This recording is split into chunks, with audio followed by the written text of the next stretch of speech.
Now, I want to go to the ARC conference in London, where over 1,500 centre-right thinkers from all over the world have come together to discuss the path forward for Western civilization. So many of our best and brightest are there, from John Howard to John Anderson to Dr. Jordan Peterson and Douglas Murray and other international thinkers. Joining me from the conference tonight is Executive Director of the Institute of Public Affairs, Scott Hargraves. Scott, welcome. Now, before I ask for an update on the ARC conference, I want to discuss your new report released today titled Energy Security is National Security.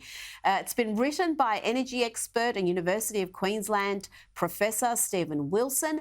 What does the report recommend? Thank you, Rita. We commissioned this report because we all understand that we need to take affordability seriously for ordinary people and for businesses. On the other side of the equation, there are those who are obsessed with net zero. The missing dimension in thinking about energy is energy security. We need a reliable system. And the other part of that is not just domestic reliability in our system, which can't be delivered by the kind of solar panels and wind farms that you're seeing on your screen, but it has to have the international dimension. It is vital to to national security that we get this right. We can't be reliant upon long supply chains for renewable energies. We need to be mindful of our obligations to our friends and allies who rely on our exports of coal, gas, and uranium.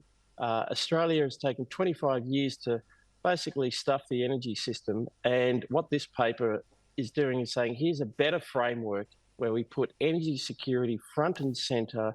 It's the power to be free and to do work. And until we get a focus on that, we're not going to get better outcomes in our energy system. What hope do you have that this report will be read by someone like Chris Bowen? The man's an ideologue. He's a green ideologue, and he seems unmoved by logic and evidence. Well, indeed, and we certainly present some of that logic and evidence ourselves. You know, we take up the cudgels in our research on particular issues that are affecting it right now. But as I say, we've got to take a long view. It's taken a long time where Australia has gone down so many rabbit holes chasing this renewable energy nirvana. 82% renewables by 2030 is just completely unrealistic. We need better plans, better ways of thinking. So we have to take the long view and say, here's a better framework that can guide us over not just the next 6 months, but the next 5, 10, 20 years. And that's what we're trying to do with our ambition to establish a Centre for Energy Security, to really get a much better long-term focus, one which grounds us in an understanding of Australia's role in the world, where we can be an energy superpower, not a renewable energy superpower, an actual energy superpower, supplying much needed energy to the rest of the world, because whatever we're doing in Australia, the rest of the world is going to grow their energy demand as people move into the middle class all over the Asia-Pacific region, around through Africa. It's not what we're doing in Australia that's going to affect the emissions profile. It's how it's going to work in the international context. Now, Scott, you are currently in London for the Alliance for Responsible Citizenship Conference. So many Australian leaders there, as well as notable international figures. Is there still hope for the West? That's something that author Konstantin Kisin gave a powerful speech about. Let's just have a quick listen.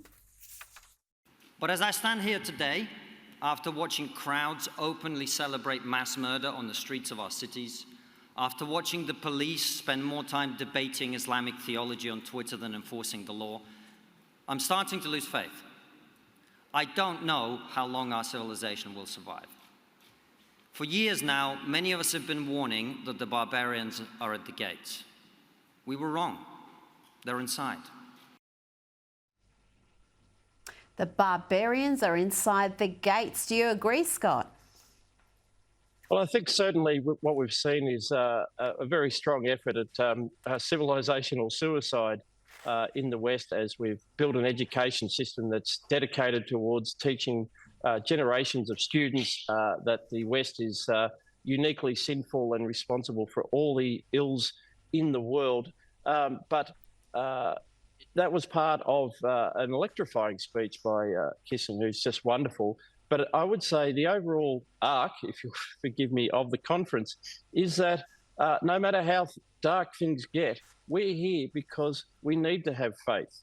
And Jordan Peterson, as you know, Rita, has that sort of air of a revival preacher, and he makes the point that no matter how dark things are, you have to choose the path of faith, hope, and courage. And whatever the situation we're in, we need to rearm ourselves, say that there is something unique in the West that's delivered unprecedented freedom and prosperity, and indeed people have flocked to it from all over the world. We have to have faith that we can choose a better path, and that's why so many Australians have come here to be part of restoring ourselves and developing that positive message. And people like Kisson are also going to take it to a new generation, and that's certainly one of the things that gives me hope that we can find our way out of this morass. Scott Hargraves, thanks for your time this evening. Thanks, Rita.